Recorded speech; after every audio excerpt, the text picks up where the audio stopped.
Inside Sports is funded in part by Nebraskans for Public Television.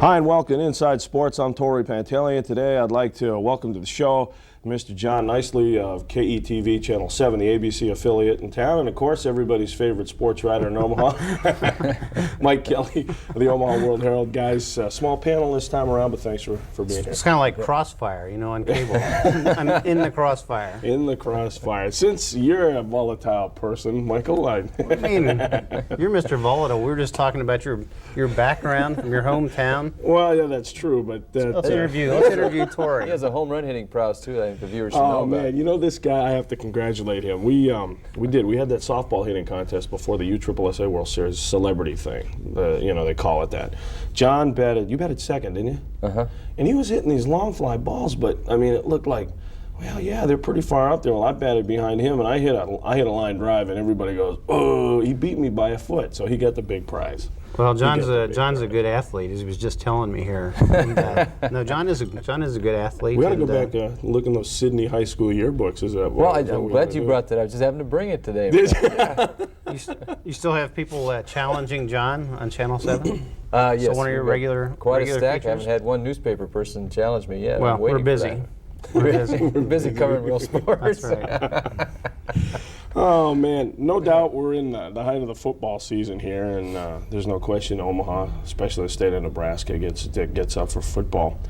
Any surprises, John? You think there's any surprises so far? I don't know if it's a surprise. I think the play of Jerry Godowski should be commented on. He's played very well, and that was a question mark. He's a solid kid, and he just Osborne, I guess what he likes best is the way he comes up to the line, reads the defense, and makes the play, makes the change in play. He seems to get Nebraska in the right play at the right time. John, don't you think also that we've had quarterbacks or seen quarterbacks at Nebraska in the past who were around for their fourth or fifth year and knew the offense. Godowski is a lot more than that. I'm really impressed with his pitching ability. He throws. He doesn't have a powerful arm, but he puts the ball where it needs to be. I agree with you wholeheartedly. This guy really has played well the first two games. People say hindsight's the best sight. Do you think when you look back at Jerry Godowski's career at Nebraska, they're going to say, gee, we wish we started him sooner? I don't know. I mean, is that a valid I've heard people say, and we're speaking before the Minnesota game, but I've heard people say after the first two games, why wasn't Godowski playing in front of Steve Taylor? And I don't think we should knock Steve Taylor now that he's gone. He was a terrific athlete. But if you're going to make some comparisons, Godowski probably can't scramble and make things happen like Steve Taylor could. Doesn't have the powerful arm that he had, but his ability to see the field and know when to pitch, not to pitch. Steve never really got the hang of knowing how to pitch to the ball in the option play. I think the option is the most obvious difference between the two, besides not having a strong enough arm. And Osborne points out that that Nebraska runs the option more this year because of Godowski's ability to do it. And Taylor, when he ran the option, usually kept the ball. Yeah, that's the way. Now, did Jerry's dad run the option that much at Fremont? Do you know? I mean, I knew they were good. I knew that Fremont had a good football team while Jerry was in high school, but I don't know if they ran the option that much. Do you know? It's been 4 or 5 years now, so I don't recall. They had a good offensive team. What about some of the concerns that we've heard coming out of the Husker camp, even in the preseason? And again, I do want to make this note. This game is being taped before the Minnesota game against UNL and the Morningside game against UNO, because we'll be talking about Maverick football too. But do you think some of those complaints are real? I mean, some of those concerns are valid, Mike? Which ones? Like on field or off the field? Well, I was going to get to that too, but since you brought that up, how about off the field? I mean, in light of the book, as everybody calls it, now Mickey Joseph has his problem with driving. Well, I like on the Mickey Joseph matter. John, didn't you like the way Mickey Joseph handled that situation? Really, a very manly fashion. apologized, and it's easy to say, I'm sorry, but he really seemed as though he understood the seriousness of drunken driving. Yeah, you get the impression, he said it won't happen again, and you get the impression that will be the case. Well, the thing I liked about it, and I think, Mike, you even might have brought this up in your column, he didn't point the finger and say, why, if a regular student had been caught, it wouldn't have been splashed across the papers. Yeah, we've heard that how many times. Whenever something happens, if he was just a chemistry student, they're not just chemistry students, and I'm not saying that Husker football players are up here and chemistry students are down here. I think they can and should be held to a higher standard. Well, you know where we hear it? From Tom Osborne. Well, he's the one that brings that up. Is that right? Well, continually. Yeah. He'll take the whole average, the national statistics for drug use among college population, for instance, and he'll say it's this percentage, but look at the Nebraska team. In our drug testing, we've only found this percentage. I mean, he's definitely trying to underscore the fact they don't condone it. They don't want it to happen. But at the same time, he needs to realize the other side, that these guys are public figures. I mean, they are setting an example. But because of that, I like exactly what you said, too, about Joseph. If you think back to last year, Broderick Thomas, Danny Noonan, when these guys got into trouble, you didn't get any kind of a apology or any follow-up like that, like we did from Joseph. Well, and I think maybe that's a point that people should realize and they don't think about. First of all, I think the public makes them the idols that they are.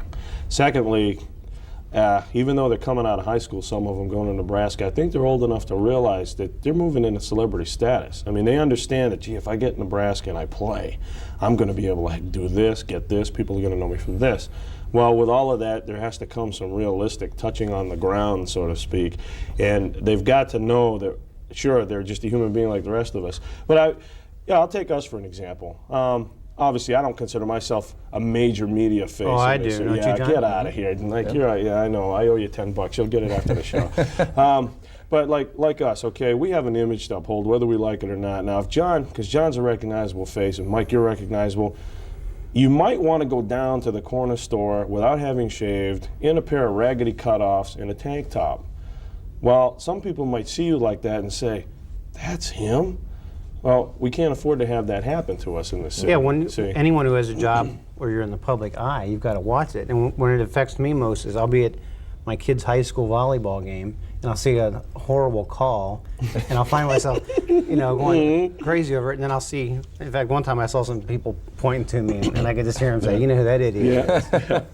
But it's true, and take that at a higher level, like in college football, especially in this state, and it's really maybe not a fair situation, but as we've been told by our parents, and we tell our kids, life isn't fair. And you said that the public builds them up, and I think we should say that the media do as well. And we're not setting out to build up athletes or Husker football players, but in covering it well, and covering Nebraska football in the way that our readers and your viewers, who are mainly the same people, expect, you're going to have a lot of coverage of them, and they are in the fishbowl. Yeah, it's a great phone call to make at night to Tom Osborne at 10 at his house and say, "Tom, we've learned this today. Any truth to that?" And boy, he'd love to get that. You ever get calls from Tom? Well, yes, as a matter of fact, I have, but not recently. Mostly it's been me calling him lately, but every once in a great while, Tom will call, and I'll know it's not to say, "Hey, Mike, great column." Speaking of that, it's been about a month since we last got together. So the impact of the book, John, what do you think? So now that we've had some water go under the bridge now, what about the book? Do you think it's funny. Today, as we're taping the show, I spoke at a luncheon, and I asked everybody who had read the book, and not one person out of a group of about 25 guys had read the book. What they all said was, "We've heard so much about it, we feel like we've heard everything, and we're not going to get the book." I think it's blown over. I mean, yesterday the author was in Lincoln, but well, he's coming this week. Is it as the show is aired? Yeah. I thought we had there was a lot of news coverage in Nebraska near the end of August, beginning of September, and then it kind of died down for a while, and you tend to think that it was over, but it is just now being distributed nationally, and there was a real kind of sleazy cover on it's called College and Pro Football News Weekly that talked about it's a big headline, and this is a national distribution. Drug use and game fixing at Nebraska. Nebraska football program could be in trouble. Yeah, It's kind of like the tabloids of sports magazines, huh? Yeah, and, you know, I'm not one who says that this book is totally trash, and that Armin Katayan is some kind of a sleazy journalist. He's not, and it's not. Now, I think there's some things you can criticize in the book, but making a headline out of game fixing, which was based on such a thin, I don't think Katayan should have even put it in the book. You know what I'm talking about? Irving Fryer. And this is where one anonymous source allegedly heard a coach saying, "Gee, do you think they might have thrown the Orange Bowl game?" And he denies that he said it, but it was just, that's the sole source for these national headlines. Yeah, that's a fault of the media, because nationally in these other markets they pick up that, and man, that is something that looks good in the newscast. It's going to get a viewer's interest. And it's just like the domino effect. I mean, it grows as it spreads, and it's sad. I really have a fault with the media for that. Yeah. How about the Nebraska on-field concerns then? Well, again, speaking after the first two games, I have a lot of concerns about the Huskers. They gave up more points in the first two games than any first two games in the Devaney Osborne era. What are we in, about 28th year, something like that now? Yeah. And you can say, well, some of the points came after the game was decided against Utah and so on. So it's going to be interesting to see how this Minnesota game goes. The Huskers were 20-point favorites, and I don't know if they'll win by that much, or even if they'll win. And now this is being aired. Maybe Nebraska won by 50. Yeah, that's true. But their play so far makes me a little nervous. Yeah, I don't think I've seen a Nebraska defense so unsettled, because continually you're seeing new players coming in. I mean, it's a wave of defensive backs, linemen. Of course, in the offense against Utah, they had to play more and more players. But even in the first game, they used a lot of different players as if they hadn't decided who belongs back there yet. They've got a little time to work with before Colorado, Missouri roll around. Well, that's what I was going to say. You know, you see all this going on, and can that be interpreted as, one, not so much panic, but indecision by the coaching staff, or two, a good thing in the fact that they get these games under their belt with all these different kids getting all this playing time, and then when it comes crunch time, you know, they do well. I don't know how you Nebraska can doesn't want to play Colorado now. If you're going to play them on November 4th.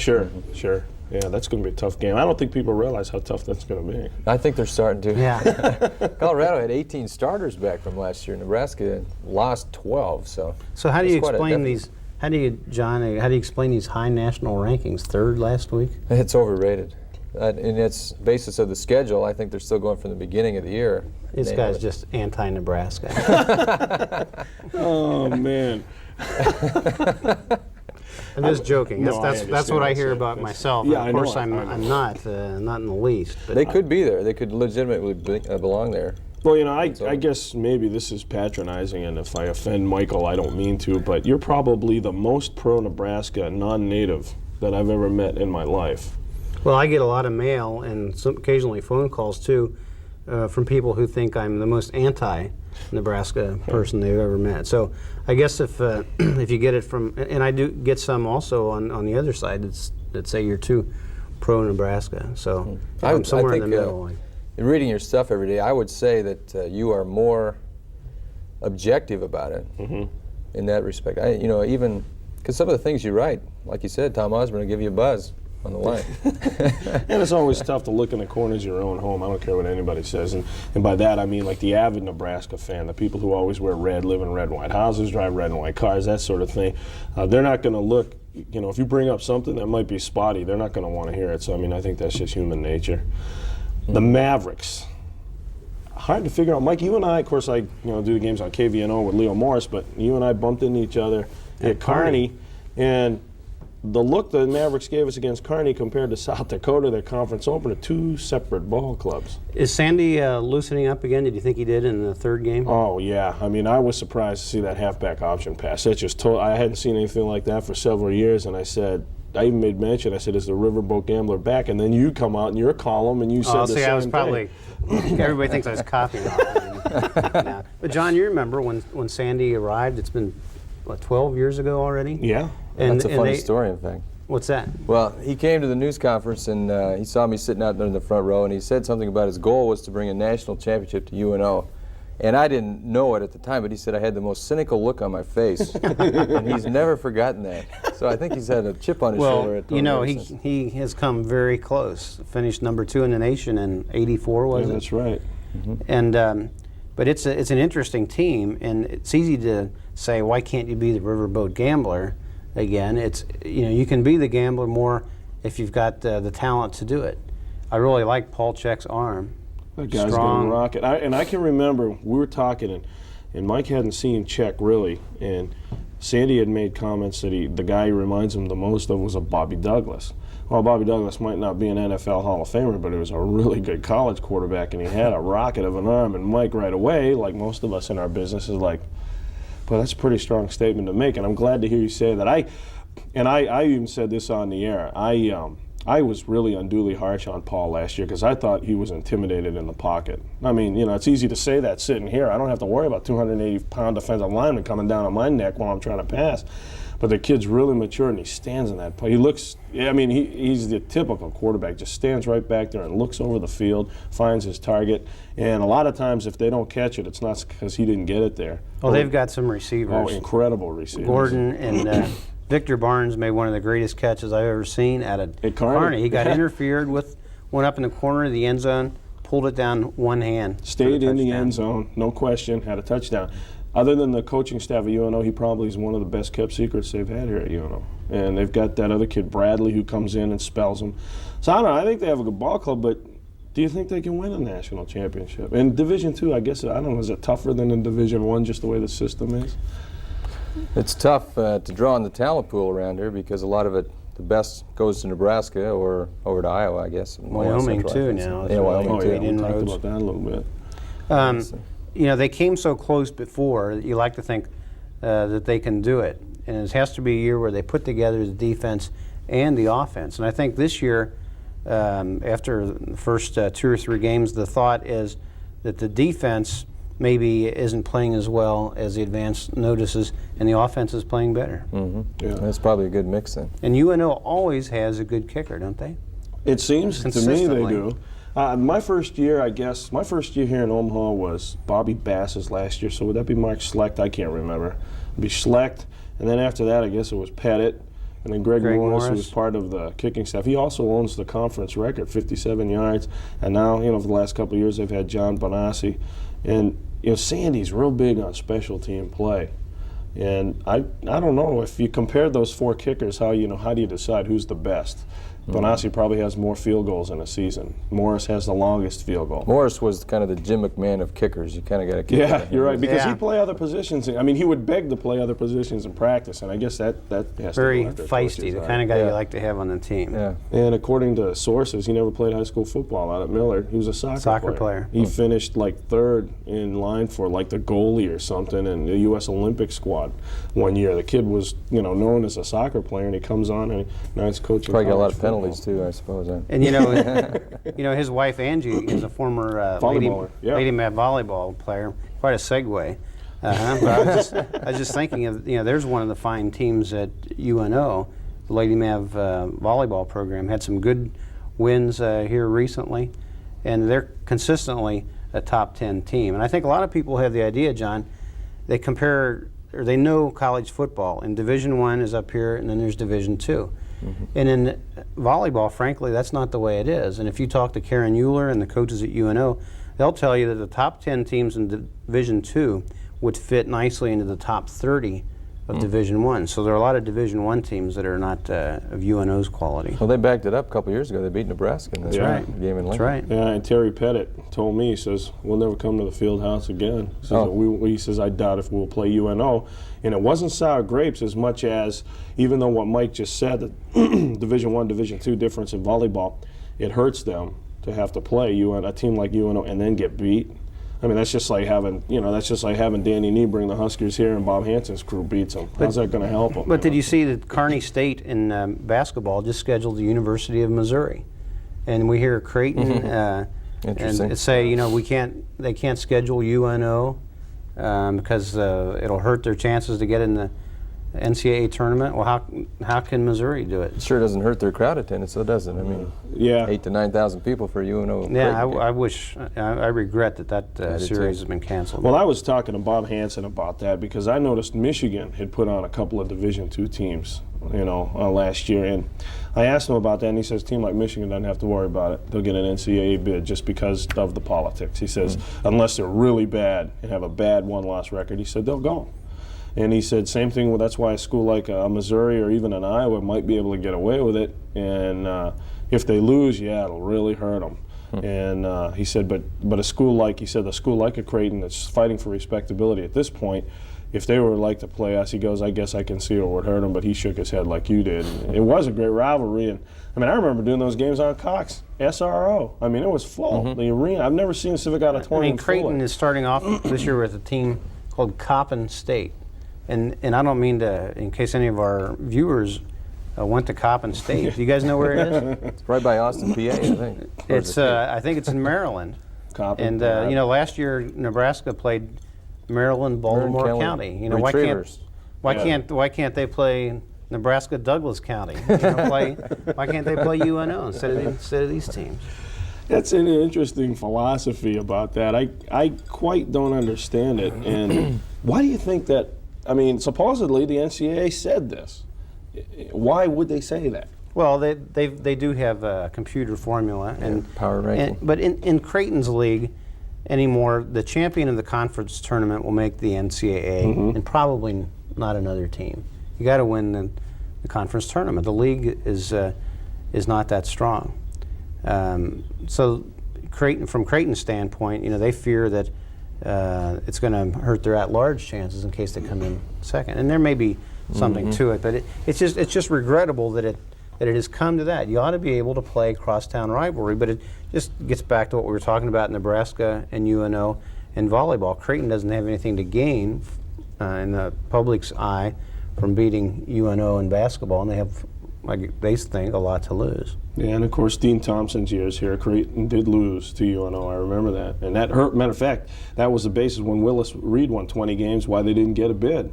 It's because I think they had 3 divisions. They played Kearney, they played UNO, and I think there was another Division II team or something that hampered Willis. And they said if you take those 3 games away, then they're only 17 and 12. So we can't have that. So I don't know. What about the turnover already in ownership of the racers? Was that a shock to either of you guys? It was a surprise to me. I didn't know about the family illness for the Caldwell family, but and I feel bad about that for Craig Caldwell. It was his uncle who was his main financial backer who had an injury, but I couldn't understand how that translated exactly into his having to sell the team. It sounded like it required more of his time or commitment. He didn't have it to give. But the new owner, very interesting guy, 30-year-old graduate of the Wharton School of Economics. He's an investment banker and a guy with a lot of ideas and some NBA connections too. Yeah, and the research, he said he did a lot of research on Omaha and found it to be the perfect place for the CBA franchise. So it'll be interesting to see if he thinks he's going to make money with the CBA franchise. You'd think he would with his background. Torri, I don't know if I'm anticipating or trying to read the point of your question. One thing, though, that occurs to you is people don't know the CBA well. Does a change of ownership before they've even played a game kind of give people the impression that this is not a real top-notch league? Just the opposite for me. I thought this must be a hot property. Here's a guy selling it before he's even played a game. Yeah. There must be something lucrative here. I don't know that he made a lot of money on it, though. He bought it for almost $500,000, right? Yeah, and it almost sounded like it was a distress sale, though they'd say it was not. Yeah, my question on that is I've tried to follow the CBA, and they have a like in 1 minute, out the next minute reputation. And that was some of my questions at the news conference when they announced the sale.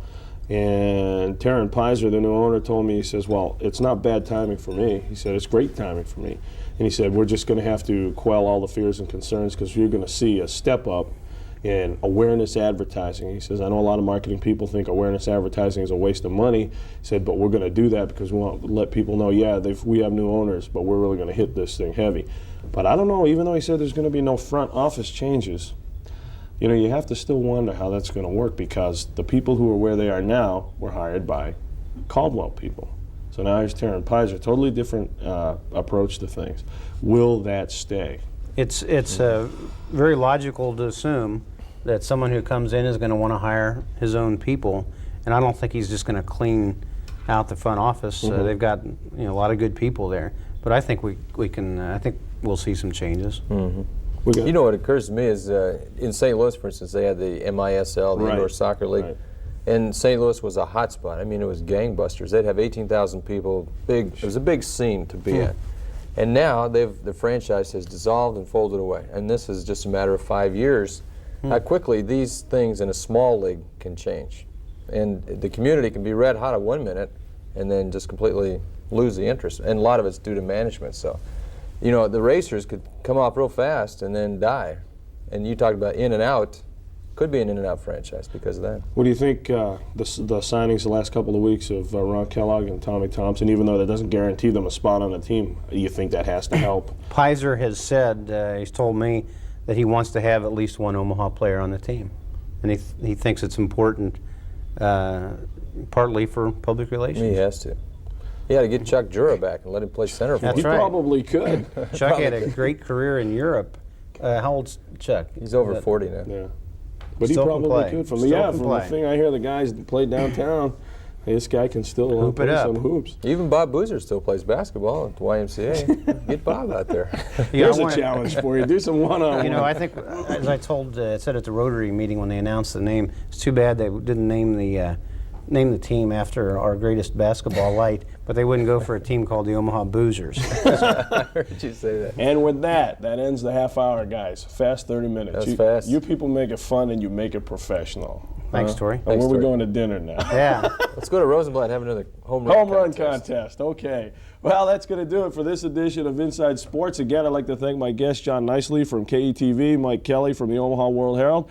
And for everybody here at University Television, I'm Torri Pantaleon. We'll see you next time. Bye for now. Inside Sports is funded in part by Nebraskans for Public Television.